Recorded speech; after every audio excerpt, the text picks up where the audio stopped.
Hello everyone, welcome to cartoon season. I'm Tyler, and today we're talking about Turning Red. Turning Red, brand new Pixar movie, right? Right here on Disney Plus. Right here.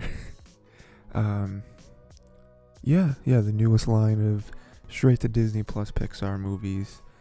And this one I definitely feel like deserves a theatrical release.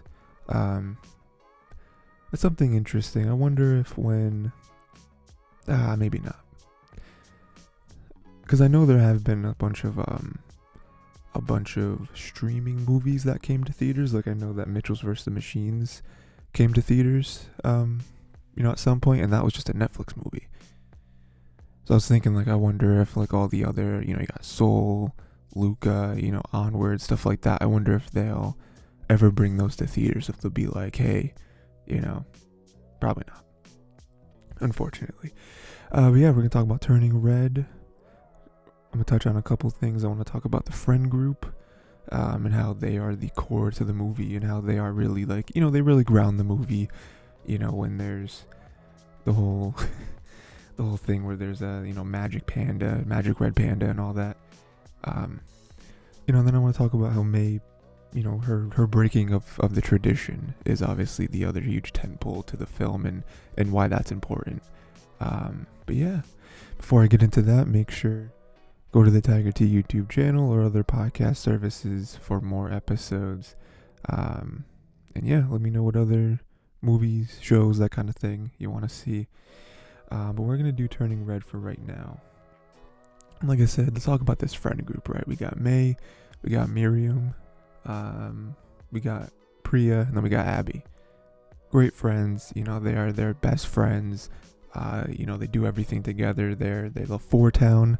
That's a lot. It's a much bigger part to this movie than I thought it was gonna be. I didn't realize, maybe it was in the trailers, but I didn't know that literally the plot of the film is driven on them going to see this concert, and also just their love for this band. And also I do like the line where the mom, where she's like, why are they called Four Town? There's 5 of them. I thought that was really good. They fawn over the same guy who's Devin. Even though May is the only one at the beginning that's like, nah, that's not for me, but then she starts drawing pictures, and that's really funny. But yeah, like, I think that it's just really strong right from the gate. Like, I like that this movie doesn't build that. Like, we don't see them become friends. We don't really see them have struggles for the most part, and like, we see them gotta like rebuild and everything. I mean, it does happen kind of towards the end, but it's not at the beginning where like, this doesn't start off with like May transferring to a new school and then she has to find these friends. Like, we're already in the thick of it. They've already been friends for probably years at this point. And we're already in it.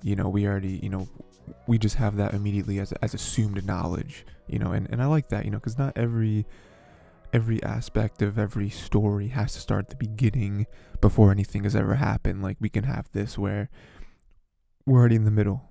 You know what I mean? We already assume they know each other, and there's a lot of things that we just know they'll do for each other or say to each other without having to see them build that. But like I said, we mostly don't see inter-friend struggles. But there is one thing at the beginning where the rest of the friends besides May are definitely upset, because adding to May's character, she does a lot of stuff with her family. She spends most of the time with her family, and she doesn't really go out with her friends as much as she probably should. Because it's like, oh, we're gonna go karaoke, and they're like, yeah, next time, and then they deflate after she can't see them, and it's like, she's never gonna, it's never gonna work. She's never actually gonna come. But I do like that, even because, even with that small little rift, adds to May's character. It's even like, oh, even for her friends, like, she's still putting, physically, she's still putting her parents first. Which is respectable, but later on you realize that she doesn't. A lot of the stuff that she's done, she may not have really wanted to do herself, and that's when it becomes a problem. Another thing I really like with the friends is that they immediately accept, May's panda form. Again, we don't go through where a different story would have gone, which is them kind of freaking out and maybe that driving a wedge, or maybe them not understanding, and them sort of being useless for the whole film. But no, it's completely the opposite, where because of her friends, she's able to control the form. It's not because of her parents, it's not because of her mom, the one that she is attached to and she seems to live her whole life for. She even has a line somewhere at the beginning where it's like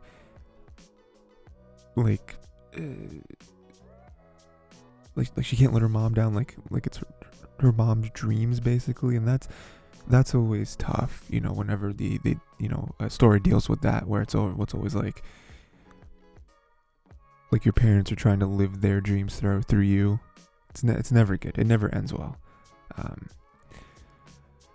That I really do like that aspect of it, though, of her having her friends, like her imagining like her in her happy place, and her imagining her friends taking care of her and comforting her, and that's what gets her through, like being calm and being in control of this thing that the other people seem to have a lot of issues with. It doesn't seem like anyone else, from what I can tell, especially the mom, had any sort of ease with controlling their panda form, whereas like May had it for literally a day, and she was able to deal with it, and then more along with the friends, they love their four towns, so they go to ask all their parents, and all their parents say no, except for Miriam's parents, but then they did kind of say no, though, because they said, well, yeah, you can go, but you gotta get the money.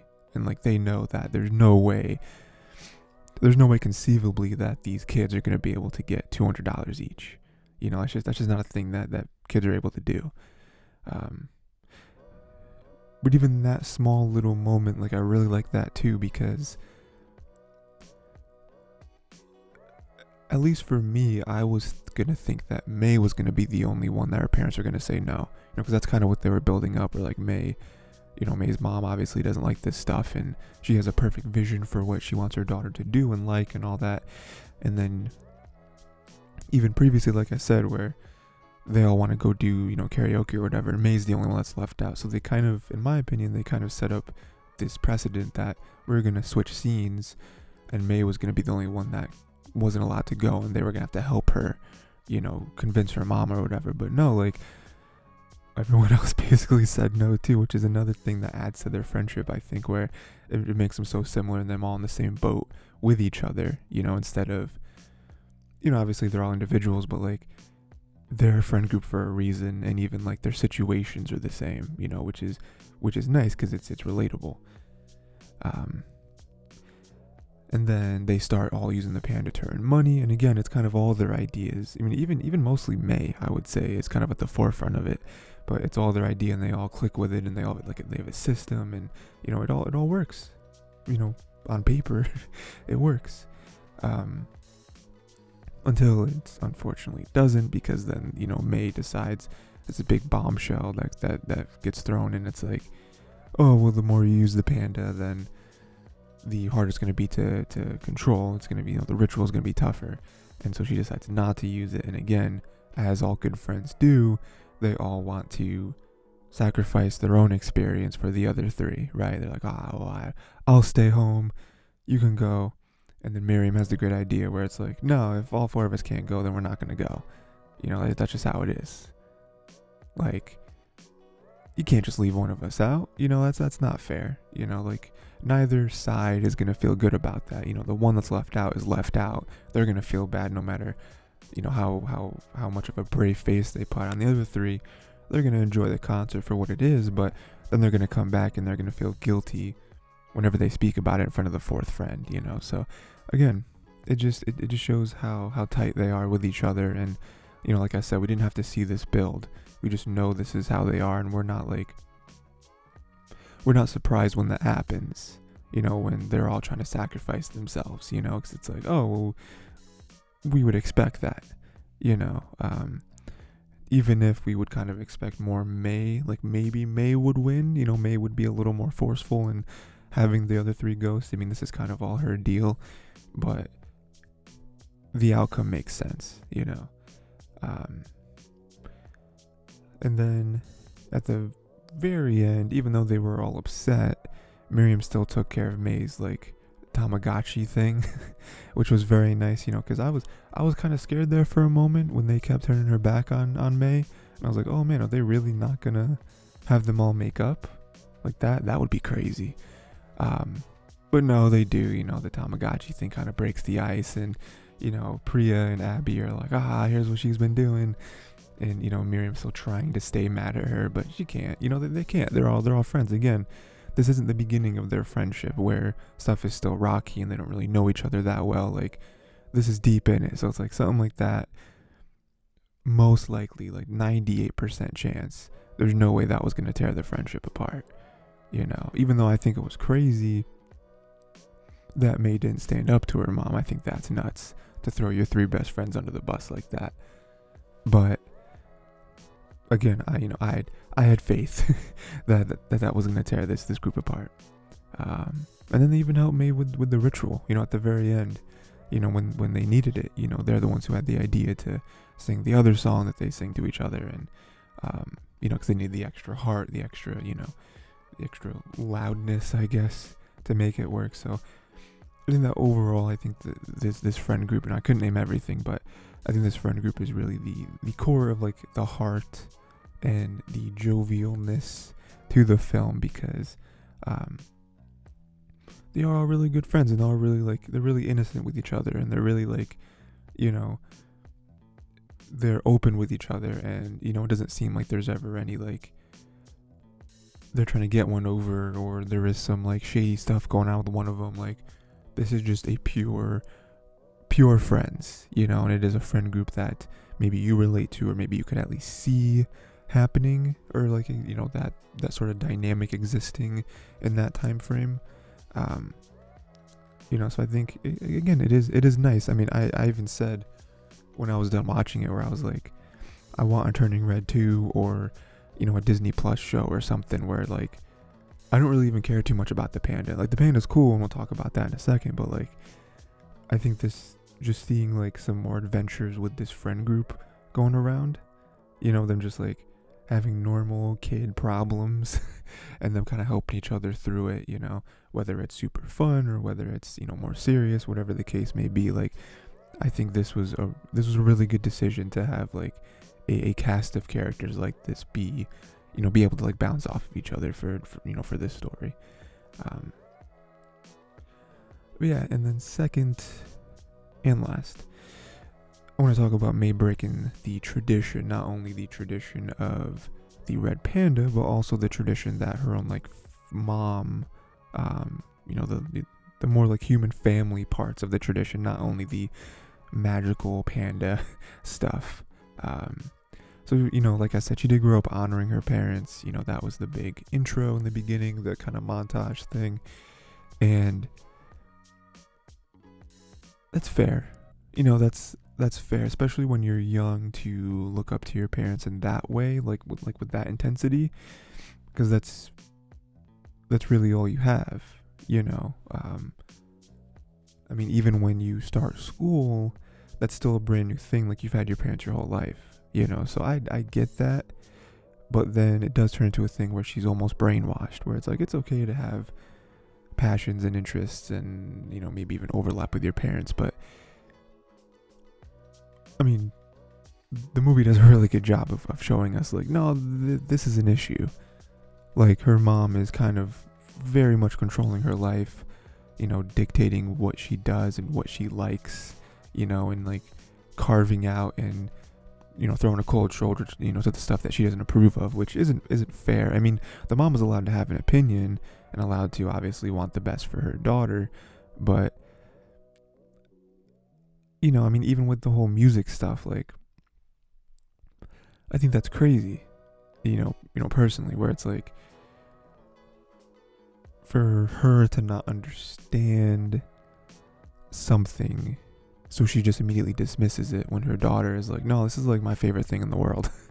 You know, like aside from actual humans that I care about, this is my favorite thing in the world. That's not fair. You know, that's not fair if we just dismiss it. And not only dismiss it, like, you know, it's one thing for the mom, you know, if she was just like, oh, I don't get it, I'm not, you know, I can't share this with you, that's fine.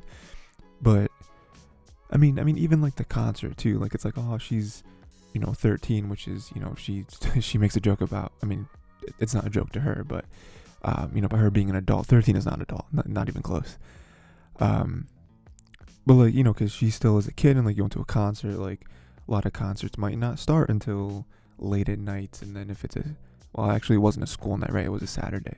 But still, like, you know, I mean, even from like a parent perspective, I could put my shoes in her shoes, and, you know, have a new pair of shoes, and see that, okay, well, I still don't want her going to a concert. That's a lot of people. She'll be without me, you know, to care for her and then look over her, and you know, it's late, like, you know, there's gonna be like grown people there, like, you know, I could see her parental like radar kind of going off, and like not wanting that. But that's not even why it was. Like, she didn't want it because she thought, you know, because of the music itself, she didn't agree with, and like that's too much for me. Like, I'm like, that's not fair. You know, I mean, I'm also passionate about that too, because I'm a big fan of music, and you know, my parents never really censored that for me, which is great, you know. But I actually have had friends where their parents tried to censor the music. I had one friend in middle school and high school, and super religious parents, in the sense that, you know, he couldn't listen to music in front of them with like certain language in it, you know what I mean, because they would be very upset with that, you know, which again, I understand from a parental perspective. You know, you don't want vulgarities, you know, you don't want your kid to grow up with that, because you don't want them to start you know, adopting that, whether it's just words or whether it's action. So that makes sense. But I think up to a certain point, when it comes to something like music, where it's just like something you like listening to, I think that's one of the safer routes. You know, one of the safer things you could let your kids consume. You know, there's a lot much worse things to consume, both literally and figuratively. But anyway, and then she ended up using the panda, probably in ways that no one before her has. I mean, this is definitely exemplified later on when we talk more to like the aunts and the grandmother. And, you know, because again, her breaking tradition, both for good and for bad, like, I think she was also able to show them a side of the panda that can be used beneficially, where it's like they all saw it as a curse. And I don't think that any of them ever thought about it as a gift. They spouted that when they would tell the story, but I don't think any of them ever believed that it was a gift, because they just saw the negativity in it. Whereas like May saw the greatness of it. You know, May saw how it can be fun to use, and how it can be, I mean, yes, obviously when you get money from something, that something has, you know, that something looks a little bit shinier, you know, looks a little bit, you know, more useful in your eyes, no matter how, you know, no matter what the reality is, because, you know, you're getting paid, you know. But I also think aside from that, like, people genuinely liked her, and you know, they liked that side of her. You know, I think that it could go wrong, obviously, for people, you know, only liking that part of her and only wanting to use her. But I do think that it was useful, and she was able to show that to the, I mean, you know, definitely by the end of the film, where it's like, again, I don't think that any other female in her family has ever been able to control it like that. You know, it's always been suppress until the ritual, and then get it out, and then we don't have to deal with it anymore. Which, again, like I already talked about with the mom, when it comes to a lot of May's interests, it seems dismissive. You know, it seems like a pattern of ancestral dismissiveness, where it's just like, oh, we're not going to learn how to deal with it. the way to deal with this problem is just to get rid of it. Instead of harnessing it into something that could be positive. Whereas like May has seemingly the first one since the lady who invented it, who was able to get it from the spirit or whatever. She was the first one to actually turn it good. And like I said, she chose to keep the panda at the ritual, because she felt like it was a part of her. Again, everyone before her felt like it was a plague to their own existence, whereas May was like, no, this is who I am. Like I've had memories with this thing, like good memories. And then she escaped to the concert and her friends again, moving back to the regular tradition stuff. Like she went to the concert. Like she was like, I don't care what my mom says. I'm going there. I'm going to live my life.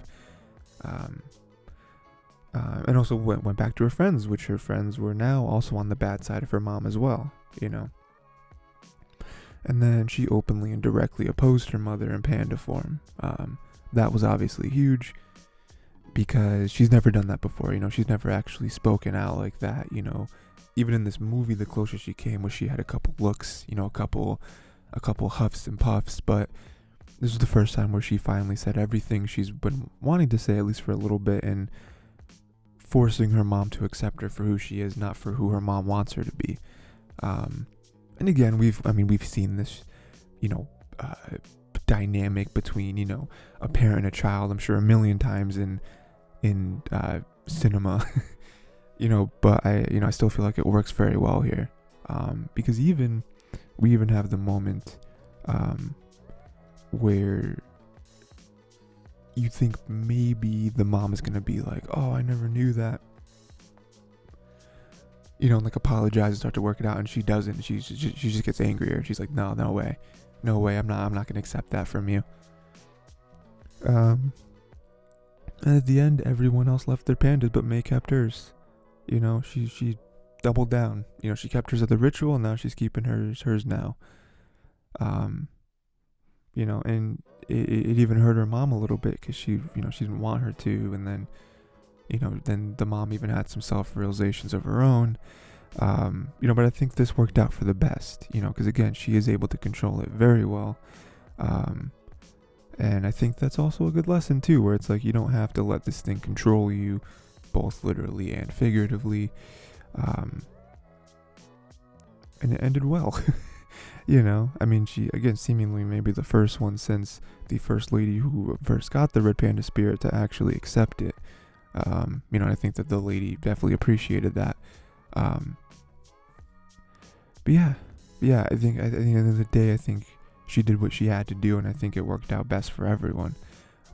Maybe not the people who have to now rebuild the stadium, or the arena that May's mom destroyed. But, I think for the most part it worked out.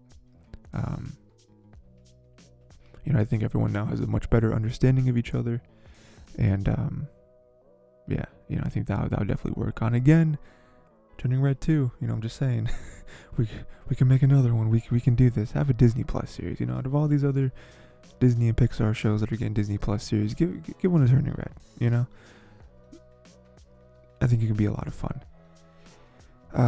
But yeah, that's everything for this movie.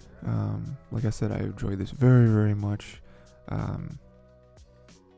Again, it's not fundamentally, it's not really a story that is brand new in every sense of the words, but I think everything it did was very good.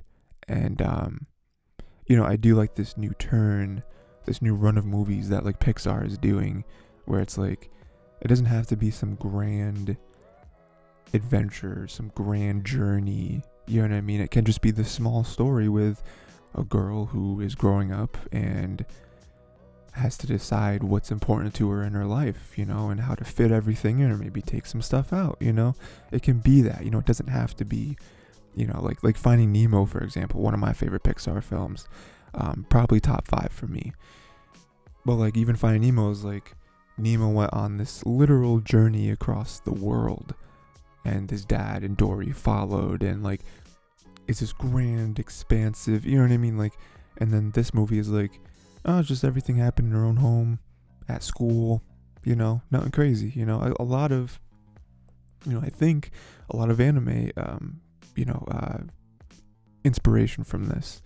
And I love it. We can, at some point, I'm sure I'll talk about some of the more recent ones like Luca and Soul and stuff like that. Even though Soul, I feel like edges the category a little bit, with dealing with like death and afterlife and stuff. But like Luca and what was the other one I mentioned? Little more recent ones.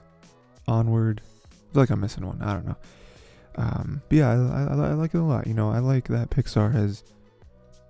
Not Pixar. I don't want to keep saying Pixar. The people who work at Pixar, the people who make these films, who make the I like that we've had some where they can kind of shrink them down a little bit and have it just so like concentrated rather than having to make the next big adventure. We don't need a big adventure in the physical sense.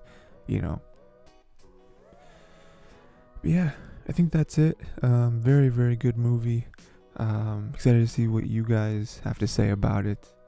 Favorite parts, least favorite parts. Yeah, that's pretty much it. I don't have anything else to say. I'm running on fumes here. Yeah, go and watch more, listen to more episodes of this on YouTube Tiger T or on other podcast services. And please let me know what other movies or shows or anything else you want to see on this program.